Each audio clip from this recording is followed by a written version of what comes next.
Então, bom dia para todos e para todas. Estou muito feliz de estar aqui nesse encontro de amigos, né? E a Vilma falava, né, da história no campo da educação de surdos, né? Eu dizia que eu estava com muita vergonha, porque a gente estuda a história há tanto tempo e está envolvidíssima com as questões da surdez, e é a primeira vez que eu venho ao INES, né? Então, estou muito honrada de ter sido convidada pela Rosana, pela Patrícia, para poder estar aqui conversando e falando um pouco do que a gente vem discutindo e pensando sobre as questões da educação de surdos, né? O André mencionava antes, né? A gente vem aí num tempo, numa militância, passando por várias fases, né? E eu tenho um orgulho imenso de ter tido a experiência de ter convivido com o professor Carlos Scliar, né? Meu orientador de mestrado e doutorado, que eu acho que um pouco das coisas que eu passo a pensar a educação de surdos, eu devo muito a ele. Eu devo muito a ele porque ele me ensinou a pensar diferentemente, talvez, do que eu vinha me constituindo. Eu sou formada em educação especial. Hoje eu sou professora de uma universidade federal num curso de educação especial que forma professores para trabalhar com surdos dentro do registro da educação especial. Mas é dentro desse registro da educação especial que eu aprendi com o meu professor Carlos Scliar que eu faço as minhas resistências, que eu faço as minhas transgressões para poder pensar esse campo que me é muito caro, que nos é muito caro, né? Então, para mim também é muito caro vir falar de três questões, três temas que são extremamente difíceis, que é falar da questão do currículo, da questão da diferença e da prática docente. Cada um desses temas mereceria, digamos assim, um encontro inteiro, né? Mas eu vou tentar, a partir das coisas que eu experiencio, que me afetam e que hoje fazem parte dos meus estudos. Então, essa palestra ela está endereçada em dois sentidos. Uma, a partir das pesquisas que eu venho fazendo junto com a professora Madalena Klein e a professora Lodenir Karnop.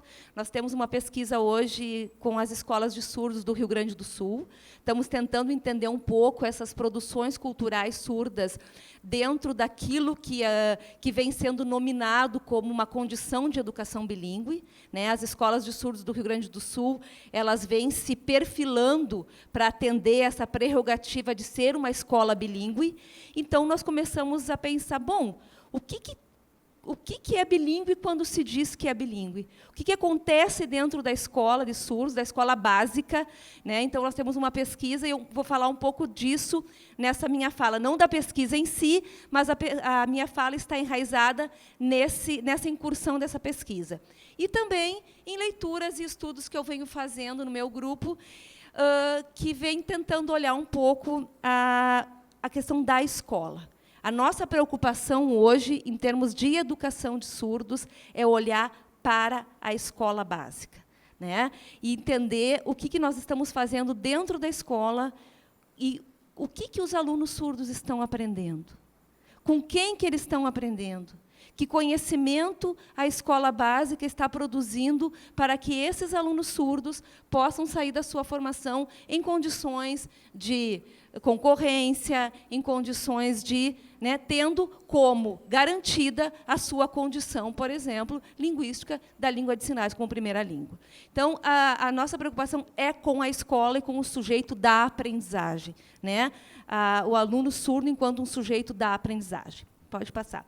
Então, eu começo com... Não tenho como falar de currículo, não tenho como falar de aprendizagem, não tenho como falar de diferença, de prática de ser professor, sem falar da escola, né? Então, a gente vem estudando dois autores que vêm se alinhando com o que a gente vem pensando, que é o Jean Machelain e o Simons, junto com o Jorge La Roça, para pensar que a escola é uma invenção que transforma todos em um aluno. Todo mundo tem que chegar à escola na condição de aluno. E, na condição de aluno, é na condição de aprendizagem. E eles fazem uma defesa em que a escola tem que colocar todos numa situação equivalente. Então, em primeiro lugar, a escola, o espaço da aprendizagem, ela é um espaço de igualdade. Todos têm que estar em condições de aprender. Todos têm uma igualdade de aprendizagem, independente da sua condição de sujeito. E a escola tem que garantir isso. Então, eles vão dizer, a escola, nesse sentido, coloca alguém na posição de começar. Né? O aluno tem que tornar-se presença na escola. E eles acabam defendendo uma língua da escola. Né? Eles tentam discutir um pouco essa ideia do quanto que nós perdemos dentro dessa forma como hoje a educação vem sendo pautada, a escola perdeu o seu tom pedagógico. Nós perdemos a língua da escola, que é a língua pedagógica, que é a língua do ensinar, que é a língua do aprender. Porque nós estamos muito mais voltados numa ideia de educação relacionada ao mercado, relacionado a determinadas competências, nas quais o sujeito tem que sair da escola com determinadas condições para competir. Então, a escola perde e perdeu muito um pouco do pedagógico, e, portanto, o seu currículo também. Né, o currículo está implicado nessa condição. Então, ele vai dizer assim, que a aprendizagem, porque os alunos vão para a escola para aprender, a aprendizagem escolar encarna a ideia de que todos podem aprender tudo. Então, a escola se constitui no espaço tanto da igualdade e de uma relação da diferença.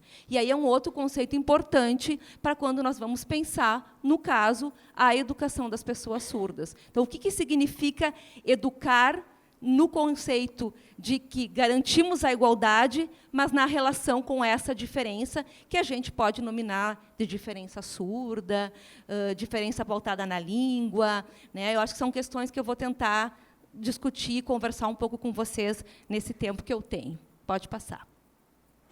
Bom, então, primeira coisa que me parece e que nos dá um certo entrave e uma certa dificuldade, e o quanto que a gente reduz esse conceito de diferença, é quando a gente coloca a ideia da diferença no sujeito. Então, eu tenho que fazer um currículo para a diferença surda, porque a diferença está no surdo. E qual é a diferença do surdo? Falar uma outra língua? A questão da diferença não está no sujeito, ela está na relação. É a relação que é da diferença e não no sujeito. Se nós pautarmos a diferença, esse conceito de diferença, que é muito complexo, no sujeito, nós vamos estar sempre colocando numa relação de oposição e de desigualdade. Porque daí esse sujeito diferente, que a gente quer que ele seja diferente, ele está sempre sendo diferente em oposição a alguém. Então, no caso surdo, ele é diferente em oposição ao ouvinte. E aí, quando eu coloco esse jogo de oposição, eu quebro toda a possibilidade de negociação. Porque daí esse surdo ele está sempre numa oposição daquilo que falta para ele chegar a ser igual ao ouvinte. Então, a diferença não pode estar reduzida no sujeito, porque senão ela vai estar sempre nesse jogo de oposição. E aí me parece que talvez um dos problemas que ainda a gente tem no nosso campo da educação de surdos é essa dicotomia, essa polarização muito forte entre o que é o mundo dos surdos e o que é o mundo dos ouvintes. Como se nessa escola, como se nesse espaço, como se nesse currículo, essas relações não têm que ser completamente hibridizadas, mescladas, garantindo, sim, as suas condições específicas. Mas uma escola de surdos, ela é uma escola que é perpassada pela relação com o mundo ouvinte e o ouvinte com a relação com o mundo surdo, pela língua portuguesa, pela língua de sinais. Então, essas coisas não podem mais estar tão polarizadas assim, da forma como a gente ainda está encontrando no contexto das escolas que a gente está estudando e investigando. E talvez a gente não consiga avançar, porque o nosso discurso está fortemente colado nessa polarização. Tá? Então, e aí eu uso um pouco o Scliar, num texto bem atual. O Scliar não está mais trabalhando diretamente com surdos, mas ele um livro muito, muito interessante, que é o Desobedecer à Linguagem, que ele vai dizer assim, essas relações, então, de diferença não tem nada a ver com a exclusão ou com a inclusão. Trata-se de uma necessidade de conversar e de fazer as coisas juntos. Então, ao falarmos da diferença surda, não significa termos que excluir as coisas que são do mundo ouvinte. Ao falarmos do mundo ouvinte, não precisamos excluir as coisas que é do mundo surdo. Né? É trabalharmos juntos, é conversarmos juntos, é fazermos as coisas juntos. Então, nesse sentido, precisamos nos perguntar, que eu fiquei pensando, né, quer dizer, o que eu vou falar quando me pergunto sobre currículo e sobre diferença e sobre prática? Então, eu começo perguntando isso. O que diz um currículo da diferença surda? O que implica uma prática docente pautada no respeito pela diferença surda? É possível adjetivarmos, né, darmos um peso à diferença ao currículo e às práticas pedagógicas? Eu posso chamar o currículo como um currículo da diferença? Eu posso adjetivar o currículo como diferença? Se a gente parte do pressuposto que essa diferença não está no sujeito e na relação, o que eu posso dizer que é um currículo surdo? É aquele que tem língua de sinais? É aquele que tem arte surda? É aquele que tem escrita da língua de sinais? É aquele que tem o português como segunda língua? Isso garante que esse currículo seja surdo? Quem é que diz que isso é surdo? Então, o que diz um currículo da diferença surda? Então, essas questões nós temos que pensar, nós temos que conversar, porque eu não vim aqui para dizer para vocês e para ensinar ou para pensar, vamos agora montar um currículo para trabalhar com surdo. O que eu vou tentar fazer é uma coisa anterior a isso, é tentar pensar quais são as peças que podem montar esse tabuleiro que diz, talvez, de uma experiência pedagógica que coloque no centro do debate as questões da educação de surdos. Aí, essa experiência pedagógica, esse currículo, essa prática, ele pode se movimentar conforme as condições de cada espaço. Falava para vocês dessas escolas de surdos lá do Rio Grande do Sul, que são 13, que estão espalhadas no nosso estado.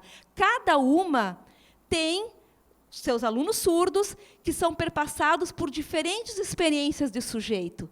Então, eu não posso dizer, por exemplo, que a Escola de Surdos de Santa Maria, que é uma escola ciclada, que recebe surdos do interior de Santa Maria, já é uma cidade pequena, 300 mil habitantes, recebe surdos de uma outra cidade menor, uma cidade, pelo menos Santa Maria, uma cidade surda que tem uma comunidade surda bem ativa, diferente, talvez, de uma outra cidade que não tem essa comunidade surda, que é diferente das escolas de Porto Alegre, que tem uma comunidade surda mais ativa ainda, que tem outras relações com as questões da surdez. Então, cada espaço onde nós vamos olhar a construção dessa prática pedagógica ou dessas experiências escolares surdas, elas são constituídas por essas experiências singulares desses sujeitos que compõem aquele cenário. Né? Nós estamos hoje aqui dentro de um espaço, né, e eu colocava isso, que é uma referência na educação de surdos. O INES, ele é uma referência em termos de política, de gestão política, para pensar a educação de surdos. E muitos, mas, por outro lado, aqui dentro, vocês fazem uma história que é peculiar das relações que se estabelecem aqui e dos sujeitos que estão hoje compondo essa história aqui dentro. Né? Que tem um traço histórico alargado, que é a referência, mas que hoje também passa por atualizações a partir das pessoas que hoje estão aqui. Né? Então, as escolas também fazem esses processos. Então, eu não posso... o André fazia referência àquele documento de 1999. Né? Tem uma série de pautas políticas ali que, talvez, hoje, se nós formos olhar para aquilo... Muitas das coisas que foram sinalizadas naquele momento, hoje já não fazem mais sentido. Ou porque elas já foram resolvidas de outras formas, ou porque elas se reconfiguraram de outros jeitos. Né? Então, são essas questões que vão movimentando e a gente tem que fazer esse movimento sendo atualizado e ressignificado a partir desse cenário contemporâneo que a gente vem vivendo. Né? Pode passar. Então, me parece assim, que para a gente pensar esse cenário, hoje, da educação de surdos, nesse contexto que a gente vem defendendo a ideia de uma escola bilíngue, de uma relação, de uma política linguística, né, que coloca no centro do debate, no caso da educação dos surdos, a relação de duas línguas, língua de sinais e língua portuguesa. Então, na minha leitura, para mim, 3 noções são importantíssimas para a gente pensar esse contorno e essa organização daquilo que a gente vem nomeando educação escolar bilíngue para surdos, que são a noção de diferença, como alternativa a uma produção de identidade, os efeitos das relações de poder nesse processo, né, e as suas implicações no campo do currículo. Talvez, quando eu falo na noção de diferença, que é uma alternativa à questão de identidade, nós estamos muito mais pensando hoje num currículo ou numa educação de surdos pautado naquilo que a gente entende como identidade surda, do que como diferença, né? Porque talvez, e a gente precisou fazer isso, em função de marcar um território, nós definimos o que é uma identidade surda. Então, eu lembro da Gladys lá, né, em 1900 final ainda no século passado, definindo claramente naquele livrinho do olho que o Scliar organizou, 1998, definindo identidade surda híbrida, identidade surda fixa, e aí a identidade surda. E aí ela dizia quem era realmente o surdo. Então, nós fixamos um perfil e um determinado tipo de sujeito, engessamos numa identidade, e, a partir dessa identidade, nós passamos a organizar determinadas práticas. Claro, volto a dizer, foi um movimento importante, foi um movimento necessário, porque estávamos vivendo um momento político estratégico para isso. Nos deram a chance e nós ocupamos esse espaço. Então, foi um movimento riquíssimo de luta, de defesa por uma educação de surdos. André mencionou isso no pré-congresso. Enfim, foi lindo, foi maravilhoso, foi necessário. Só que, com isso, a gente também provocou determinados arranjos que nos engessaram e que nos colocaram numa camisa de força. Por um lado, nos ajudou, porque deu visibilidade para a língua, a comunidade surda se reorganizou, se colocou como protagonista desse processo, e eu acho que isso é o que a gente ganhou de maior nesse jogo todo, né? E agora a gente pergunta assim, como é que a própria comunidade surda, após esse boom, dessa reorganização, desse empoderamento linguístico, né, de se assumir como sujeito de uma língua, de uma determinada cultura, que produz modos de vida diferentes, porque é aí que está a sacada da questão da discussão cultural e da diferença, porque esse jeito de viver, esse jeito de se relacionar com essa língua, no caso a língua de sinais, produz formas de ser sujeito e formas de como é que eu me organizo nesse mundo. E, portanto, produz formas, inclusive, de ser aluno na escola. Né? Então, esse protagonismo surdo, muito efervescente, muito acelerado, lá de 1995, com a promulgação depois, né, a oficialização da Libras, e mais a questão da regulamentação. Ok, conquistamos isso, e aí me parece, e desculpem, pode ser que eu esteja sendo um pouco ácida no que eu vou dizer, mas me parece que esse protagonismo surdo, ele se enfraqueceu, ele se fragilizou, porque garantimos a língua, e aí? Bom, nós garantimos a língua, só que agora nós temos que lutar por outras coisas. Nós temos que garantir que essa língua chegue na escola, nós temos que garantir que essa língua seja dada na sua condição de primeira língua. E aí uma coisa que essa nossa pesquisa nos mostrou lá em Porto Alegre, que nos deixou assim, e eu digo triste, porque eu sou do tempo em que trabalhei muito tempo em escola básica, em que nós tínhamos esse protagonismo surdo dentro da escola. Onde estão o protagonismo surdo na escola básica? Onde é que estão as referências linguísticas que as crianças surdas estão chegando na escola básica para aprender língua de sinais? Os bebês surdos, a educação infantil, estão aprendendo língua de sinais com quem na escola de surdos? Não são com os líderes surdos. Porque os líderes surdos não estão na escola básica. Esse protagonismo surdo, essa efervescência... E aqui eu não estou dizendo que os surdos não têm direito de fazer concurso, de estar nas universidades, como qualquer um de nós. Não estou falando nisso. Mas talvez nós temos que voltar a investir numa formação de movimento surdo e de liderança surda que volte a olhar de novo para a escola básica. Porque foi de lá que saiu todo esse movimento que hoje nós temos na educação de surdos. Foi na preocupação da escolarização das crianças surdas que saiu a oficialização da língua de sinais e toda a luta por uma educação bilíngue.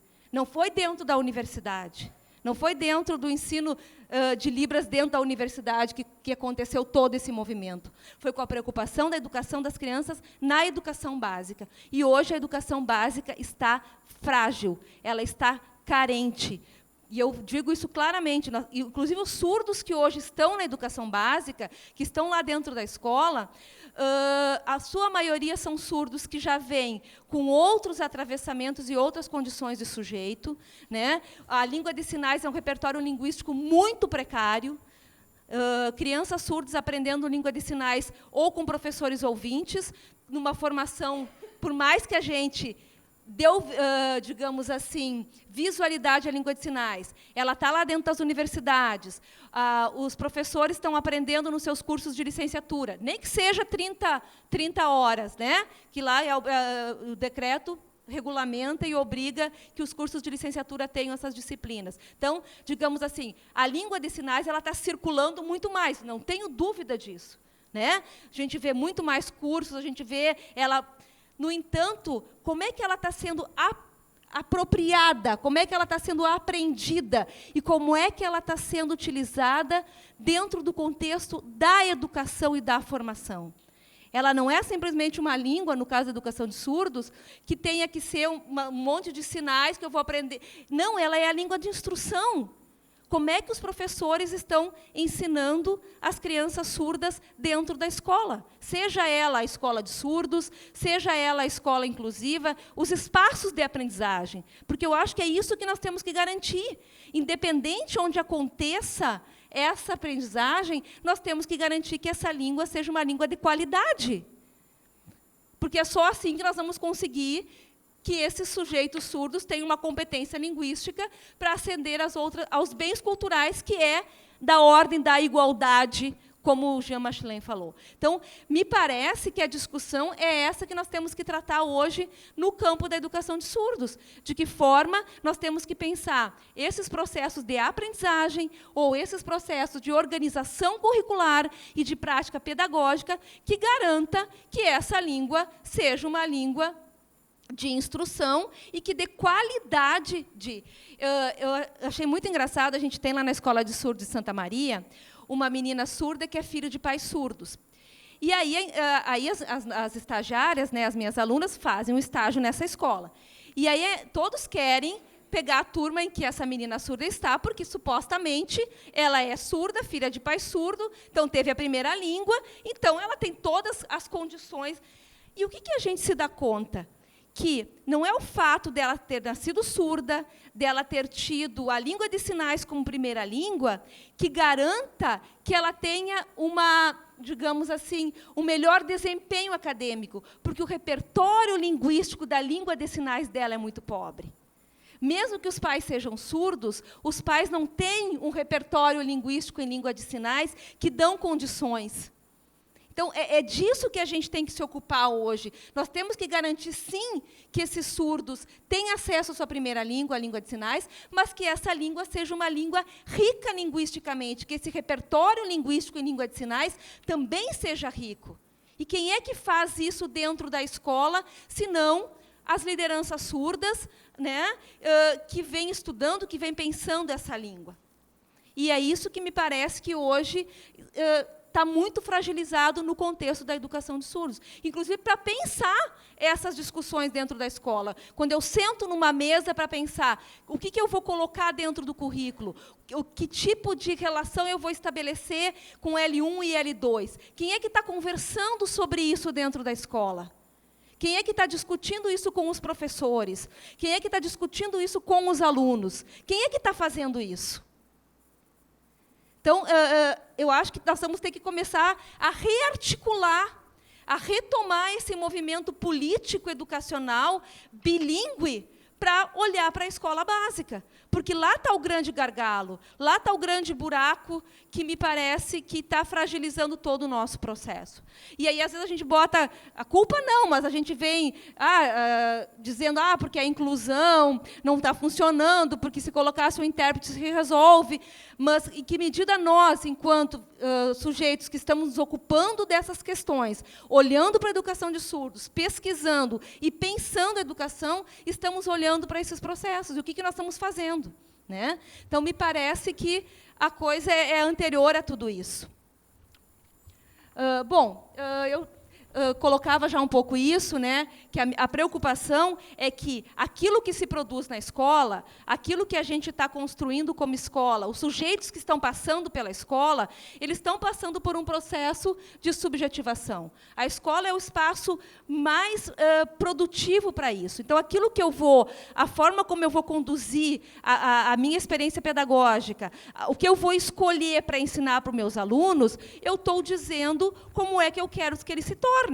Né? As escolhas que eu vou fazendo. Então, vem conduzindo modos de ser aluno surdo dentro da escola, as escolhas que eu venho fazendo para ele dentro do currículo, dentro da avaliação. Né? A Franciele, acho que fez uma pergunta para o André, que eu achei bem interessante, quando ela diz, tivemos aí, né, o curso de Letras Libras, um currículo que pautado muito nas questões em língua de sinais, nas avaliações, mas tem muitas coisas ali dentro dessa própria formação, daquele currículo do Letras Libras, que a gente ficava se questionando, quer dizer assim, em que medida determinadas coisas que estão ali dentro vêm conduzindo formas de olhar para esse sujeito e vêm imprimindo marcas na forma como esse aluno vai sair da escola. Então, se eu coloco num currículo que a avaliação desse aluno, por exemplo, pode ser somente em língua de sinais, ele não precisa fazer uma avaliação por escrita, né?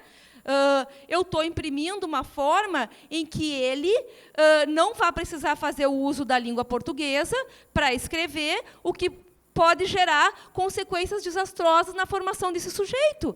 Então, é uma escolha, mas isso implica efeitos. Né? Então, o que a gente quer? Que escolhas a gente está fazendo para que esse aluno possa sair mais preparado da escola e numa condição de relação entre essas duas línguas, a língua portuguesa e a língua de sinais. Né? Então, a gente não pode, claro, perder de vista que toda a educação escolar ela é numa serialização, né? O aluno vai passando por etapas, ele tem que fazer o primeiro ano, o segundo ano, o terceiro ano, ele vai cumprindo determinadas etapas, vai fazendo aquele checklist, né? Conseguir, e vai avançando. É claro que essas etapas elas acabam dando uma série de normalizações para esse sujeito. Para ele sair da escola, ele tem que saber determinadas coisas, ou para cumprir aquela série, ele tem que ter determinados objetivos sendo alcançados. Isso acaba, querendo ou não, produzindo determinadas formas e reproduzindo formas de ser sujeito, e muitas delas engessando, embretando e normalizando. Então, ao fim e ao cabo, nós acabamos construindo, dentro dos nossos espaços pedagógicos, determinadas normas também de ser surdo. Né?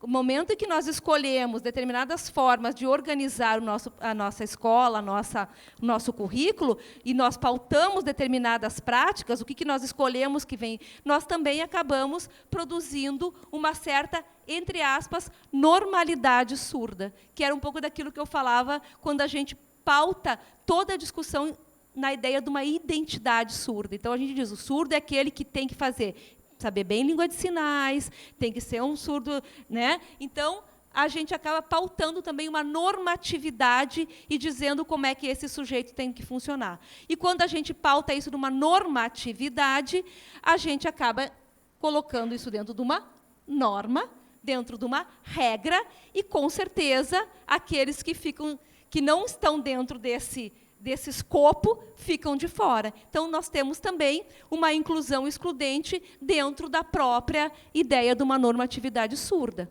Né? Então, por exemplo, hoje na escola de surdos que a gente entra, eu não tenho só surdo que sabe língua de sinais. Eu tenho surdo implantado, que faz uso do aparelho, que faz uso da língua oral e se beneficia dela.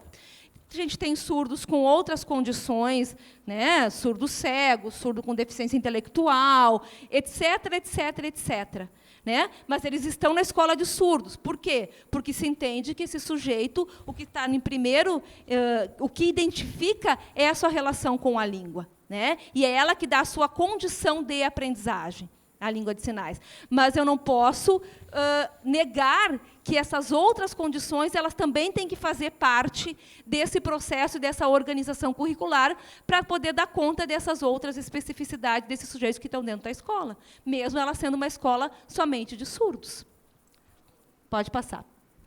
Bom, então, assim, eu já falei um pouco sobre isso, mas a gente tem uma das questões centrais, então, quando a gente vai pensar em currículo, quando a gente vai pensar em planejamento, quando a gente vai pensar em prática pedagógica, a gente está sempre preocupado com a transmissão de conteúdo, claro, porque o currículo imprime, né, uma organização de conteúdos a ser desenvolvidos, e aí o currículo não é só da escola, no sentido da escola básica, a universidade tem seu currículo, o curso de pedagogia tem seu currículo, não está centrado, sim, numa grade de conteúdos. No entanto, o que a gente tem que colocar aqui, a minha intenção aqui é discutir, é alargar esse conceito de currículo para além dessa ideia de elencar determinados tipos de conteúdo. Porque o currículo é um território poderosíssimo de produção, sim, de forma de ser sujeito, produção de identidades, ou, melhor, de subjetividades, no caso, surdas.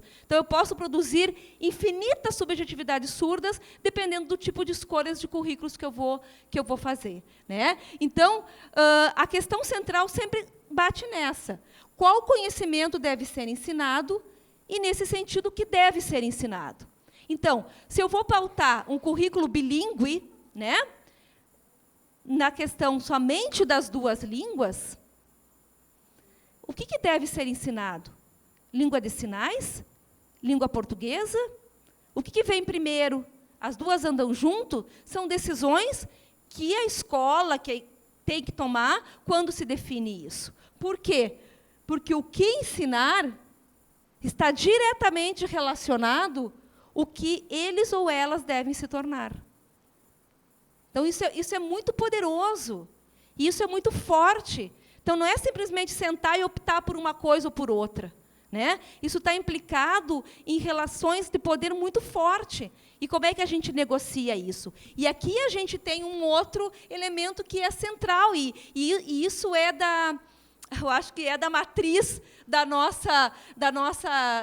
nosso campo na educação de surdos, que é essa luta e esse conflito permanente entre o que é do mundo surdo e o que é do mundo ouvinte. Como se nós não pudéssemos nos dar um pouco mais as mãos e sair um pouco das nossas gavetas, né, para poder pensar essas coisas um pouco mais articuladas. E nós vamos ter que começar a desengessar isso, porque senão nós vamos ficar correndo atrás do nosso próprio rabo, né? Que a gente já avançou muito. A gente não pode retroceder, nós não podemos mais ficar nessa briga, que eu digo quase que demoníaca, né? O que é do mundo surdo, o que é do mundo ouvinte. Né? Porque o mundo está completamente misturado, ele está completamente hibridizado por essas relações. E, quando eu digo isso, eu não estou dizendo que isso significa um assujeitamento, um aculturamento, eu abrir mão daquelas coisas que me são importantes quanto ouvinte, quanto surdo. Né? A Rosana, quando ela foi fazer a fala dela aqui na abertura, primeiro ela fez em língua de sinais, depois ela disse, não, agora eu vou falar porque eu preciso usar da minha língua, né? Ou seja, é disso que se trata. Nós podemos usar as nossas línguas de uma forma um pouco mais tranquila e menos penosa, né? Sem negar, é claro, sem desconsiderar todo o processo que foi para a comunidade surda e para o movimento surdo, esse processo de ouvintização, esse processo que deixou marcas muito dolorosas na vida das pessoas surdas. Eu acho que a gente não pode negar isso, mas eu acho que a gente tem que dar um passo para frente para a gente poder avançar. Por favor. Bom, eu já falei um pouco sobre essas questões, né, de que se a gente continuar num trabalho de relacionar a discussão de currículo, a discussão de prática pedagógica, muito pautado numa oposição binária, nós vamos ter que estar sempre defendendo a ideia de um currículo que busque aproximar os surdos no modelo ouvinte, ou que busque aproximar de uma experiência um pouco mais satisfatória, que talvez ainda seja um pouco do que a gente encontra muito, principalmente no contexto, talvez, das escolas inclusivas, né? A ideia de que o que é pensado nas escolas inclusivas, talvez não, mas quando eu falo escola inclusiva, eu quero me referir à escola comum, porque eu entendo que a escola de surdos é uma escola inclusiva, né? A escola comum, né, onde a presença de surdos com ouvintes, enfim, nós temos, sim, um currículo que é pensado para os ouvintes, em que tem as determinadas adaptações, como uma das grandes, que não, óbvio que não é, mas que sempre se reduz e se resume com a presença do intérprete. Então, tem um intérprete, resolve, então passa o conteúdo, né, sem entender a especificidade da aprendizagem das pessoas surdas pela questão do visual. Eu nunca me esqueço quando a gente fez, o Santa Maria fez toda a tradução do vestibular normal em língua de sinais. Então, nós tivemos todas as provas do vestibular em língua de sinais. E aí teve uma questão que eu achei muito interessante, porque era uma de literatura. Assim, eu não vou saber qual é a questão, mas eu vou falar aqui. Era tipo assim, a criatura tinha que saber qual era a rima lá, de amor, a dor e a flor. Daí, nós estávamos estudando a rima, daí a intérprete olhou e disse assim, pá, mas amor, a dor e a flor. Onde é que rima em língua de sinais isso? Então, essas são as questões que a gente tem que discutir quando a gente vai pensar. Quer dizer, o que rima na língua oral, amor, a dor e a flor, lindo. Mas o amor, a dor e a flor não rima na língua de sinais. Talvez rimaria, sei lá, avião, aeroporto, vaca, não sei, né? Então, vejam o quanto que a gente não conversa sobre isso. A gente não discute como é que o aluno surdo aprende dentro desse... Porque o modelo que a gente tem é um modelo, né, pautado numa organização para as pessoas que escutam, para as pessoas normais, e não num sujeito que tem uma outra apreensão que se dá, aí sim, por uma outra língua, que é a língua de sinais. Né? Então, é isso que está no fundo da discussão, e a própria escola de surdos, ela até faz isso, mas ela faz isso pautada nos referenciais dos modelos ouvintes, né? Porque falta essas questões. Pode avançar. Né? E aí, então... E o grande perigo que nós temos, que me parece, e aí eu acho que a gente assume um pouco também, não é uma culpa, mas é uma determinação. O que a gente produziu com tudo isso é o cuidado que a gente tem que ter quando a gente vai pensar nessas questões de organização curricular, prática pedagógica, pensar a escola bilíngue, que a gente não pode reduzir todo esse processo à questão da língua de sinais. Né? Ou seja, a forma como surdez é narrada, a gente tem que cuidar para que ela não passe simplesmente de um objeto empírico dessa cultura, tudo é cultura surda, por exemplo, né? E se constitui num objeto epistemológico, ou seja, eu reconheço, eu coloco lá que tem o Dia do Surdo, que tem a escrita da língua de sinais, mas como é que isso funciona, não como algo folclorizado dentro do currículo, não como um tema que vai ser tratado, mas como é que isso está engendrado no cotidiano daquela escola, que vai compor e vai realmente entender esse sujeito como um sujeito de uma outra língua e que apreende essas questões de uma outra forma. né? Então, ao mesmo tempo que a gente tem toda essa visualidade da língua de sinais, a gente, por outro lado, a gente reduziu tudo ao uso da língua de sinais, né? E a gente sabe, por exemplo, uma escola bilíngue para surdos não é a mesma coisa, por exemplo, que uma escola bilíngue para ouvintes. Né? A escola inglês-português não é a mesma coisa que a escola português e língua de sinais. Nós temos aí um elemento do atravessamento cultural nessa noção de bilíngue que não pode ser deixado de lado. Bilíngue, né, que a gente vem percebendo isso nos nossos estudos, bilíngue não é meramente a relação das duas línguas, português e língua de sinais. Tem um elemento cultural muito forte aí que vem compondo esse conceito de bilíngue no contexto da educação de surdos. Pode passar. Bom, falei já um pouco sobre isso, então, né, que esse currículo ele é um espaço riquíssimo. Discutir o currículo dentro da escola, ele é um espaço riquíssimo, porque é onde que vai circular os significados, onde vão circular as questões, os temas que vão dizer sobre esse sujeito. Então, a forma como eu narro o sujeito dentro do currículo vai dizer disso. Né? Por exemplo, tanto é que nós temos aí defesas hoje de discussão de currículo para trazer as questões negras, as questões indígenas, as questões dos quilombolas, etc., etc., etc. Né? Por quê? Porque a forma como isso é narrado dentro do currículo, e o currículo é tudo, não é só conteúdos, é a avaliação, é o livro didático, é a forma como eu ensino, é a minha prática pedagógica, a forma como eu vou trazer isso para dentro da escola vai produzir um significado sobre aquele sujeito.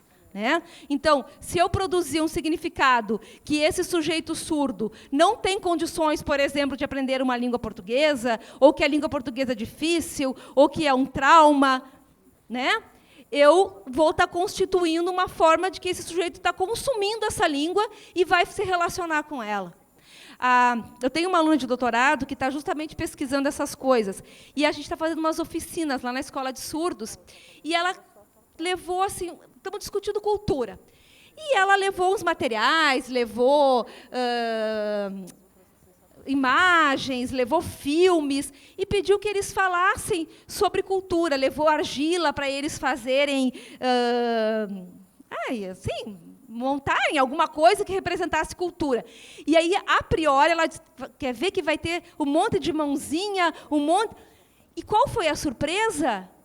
Quando eles começaram a falar de cultura, cultura brasileira, cultura gaúcha, cultura indígena, cultura do funk. E lá pelas tantas, um aluno surdo disse, não, e tem a cultura surda. Né? Então, quer dizer, é esse sujeito que está dentro da escola hoje. É esse sujeito surdo que, sim, que é usuário da língua de sinais, que se identifica com essa língua, com seus pares, mas que também está atravessado por essas coisas que é, entre aspas, do mundo ouvinte, mas que está compondo a sua identidade também. Né? Então, a gente não pode perder de vista essas questões. Então, por isso que a cultura ela é um campo de luta muito poderoso e vai significando essas coisas. Pode passar. Né? E aí, eu me pergunto, né, e porque faço isso todo momento, porque eu estou lá dentro da escola de surdos, eu estou lá na universidade, eu estou formando professor, né? Como é que a gente consegue... Nós, enquanto professores, que estamos formando, que estamos trabalhando, podemos escapar, porque não estou dizendo que a gente não vai fazer isso, mas em que momento a gente pode escapar dessa vetorização, desse engessamento metodológico, dessa forma dura, né, para pensarmos na diferença. O que eu estou fazendo como Márcia, como professora, como pesquisadora, dentro dessa estrutura que é engessada, sim, porque a escola é engessada, ela faz parte, ela é disciplinar, isso não tem dúvida. Mas como é que eu faço o meu pequeno furinho naquele cano engessado e faço vazar alguma coisa? Né? Não precisa inundar tudo, mas um pequeno vazamento, um pequeno movimento, que seja com os meus alunos, com a minha turma, que possa produzir outras coisas dentro da escola, que não seja a repetição do mesmo, que não seja, nós temos que estar sempre, né? Eu acho que essa, para mim, é o grande desafio que a gente tem hoje no contexto da educação geral e da educação de surdos. Um momento muito difícil para nós no nosso país, em que cada vez mais nós estamos perdendo os direitos, né? As minorias estão aí cada vez mais perdendo as possibilidades dentro de uma estrutura de desgoverno que nós estamos vivendo. Os tempos estão muito ruins, está muito triste tudo, né? E aí, como é que a gente faz esses vazamentos para a gente não entrar nesse pessimismo e nessa lógica, né? Temos que discutir, acho que isso mais amplamente também, porque minorias surdas está dentro desse grande grupo aí que está perdendo direitos a cada dia. Vamos lá. Oi. Tá. Então, vamos lá. Então, a minha intenção aqui é provocar uma conversa, tudo isso para dizer o quê? Primeiro, que a gente precisa fazer deslocamentos nesses conceitos que remetem a uma ideia de essência, de pureza, né, cultural, e pensar numa ideia de território híbrido e de fronteira. Mesmo que esses conceitos de essência e de pureza seja a língua de sinais, que é muito caro para nós, né? Mas eu acho que a gente tem que pensar nisso. Tá? Vamos lá. Então, como eu coloquei antes, né? Falar da surdez, então, a partir dessa relação de mescla, que a gente possa fazer outras combinações, para produzir outras produções de sujeito, outras relações com as culturas surdas, ouvintes, negros, etc., etc. Pode passar. Pode passar para mim. Pode passar, já falei. Né? Então, dentro desse cenário das escolas de surdos e da educação de surdos, né, a gente convida ou convoca, né, a pensar que é necessário um descentramento da língua de sinais como única expressão autêntica dessa cultura, né, para que a língua de sinais não se torne mais uma forma exótica e folclórica de conhecimento da surdez. Então, surdo igual língua de sinais. A gente precisa movimentar outras peças. Tá? Então, entender que as culturas surdas é percebê-las enquanto elementos que se deslocam, se fragilizam, se hibridizam no contato com o outro. No momento em que eu me relaciono com o outro, mesmo que seja um outro surdo, é uma outra experiência que eu estou sendo produzida, porque esse outro surdo ele é atravessado por inúmeras coisas que não é igual a mim, mesmo que eu seja surdo usuário da língua de sinais, né? Por exemplo, temos a Franciele aqui, eu vou falar da Franciele e do André, que são amigos que eu convivo mais de perto, quer dizer, são sujeitos surdos que têm experiências com a surdez de forma diferente, mesmo que sejam usuários, vivem em lugares diferentes, produzem relações e experiências onde eles circulam de forma diferente e vivem a sua surdez de forma diferente, né? Mesmo respeitando a sua condição de ser surdo, né? Então, eu acho que é um pouco disso assim, que a gente tem que voltar a pensar. Pode passar. E aí eu acho que tem uma coisa que é interessante, que esses espaços, os espaços escolares, que é onde a gente mais circula e convive com a língua de sinais, eles têm que ser espaços linguisticamente multivalentes, onde se encontram sobreposição de códigos e há uma multiplicidade cultural e que vão se inscrever diferentes posições de sujeitos. Então, na escola de surdos, por exemplo, ora, nós temos um movimento muito forte de uma imposição que vem da comunidade surda.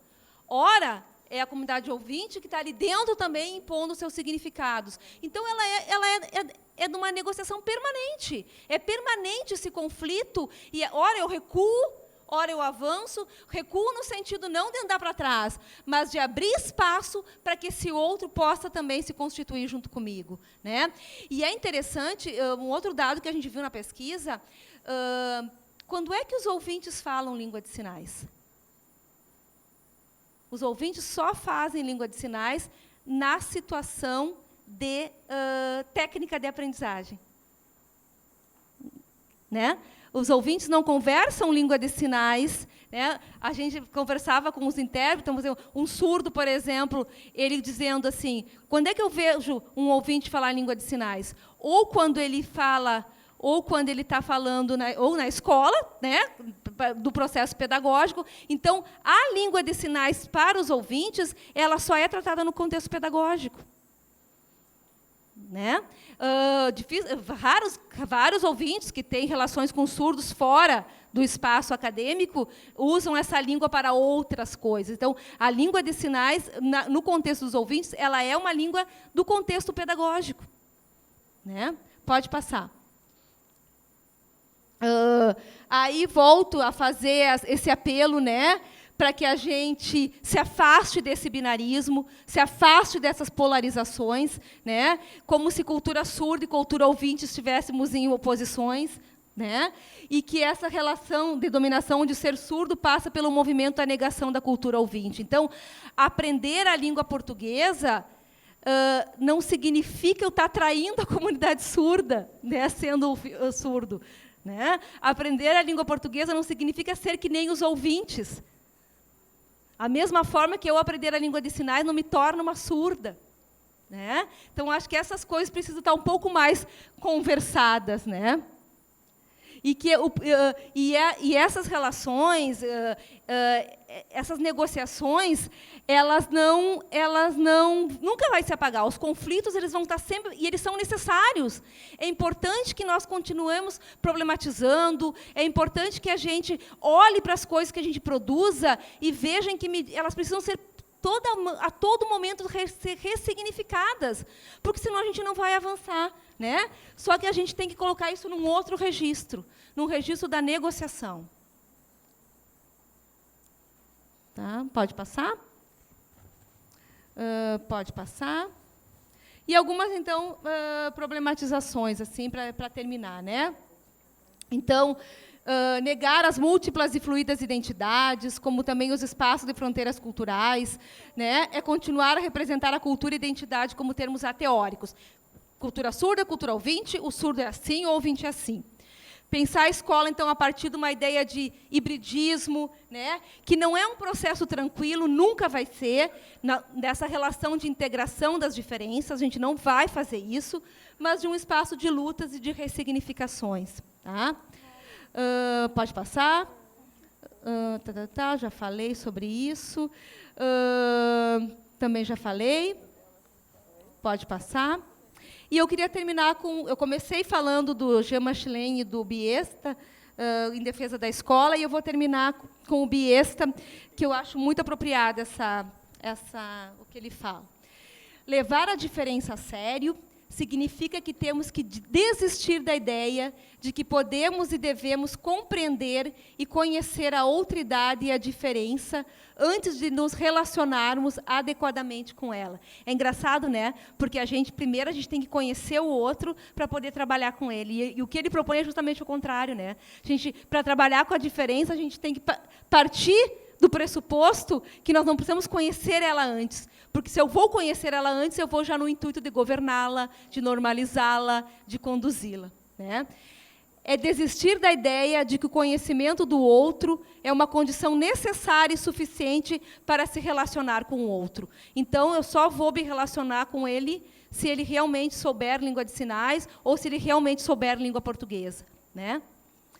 A diferença requer uma atitude diferente para com a pluralidade e a outridade. Uma atitude em que a ideia de responsabilidade é mais apropriada do que a ideia de conhecimento. Uma atitude em que a ética é mais importante que a epistemologia. E me parece que é um pouco isso que a gente está precisando hoje, um pouco na escola. Né?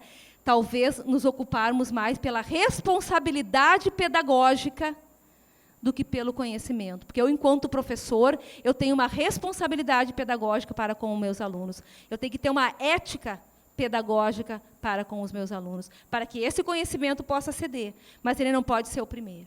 Tá? Gente, muito obrigada. Desculpem se não foi isso que vocês estavam esperando, mas a intenção era mais problematizar.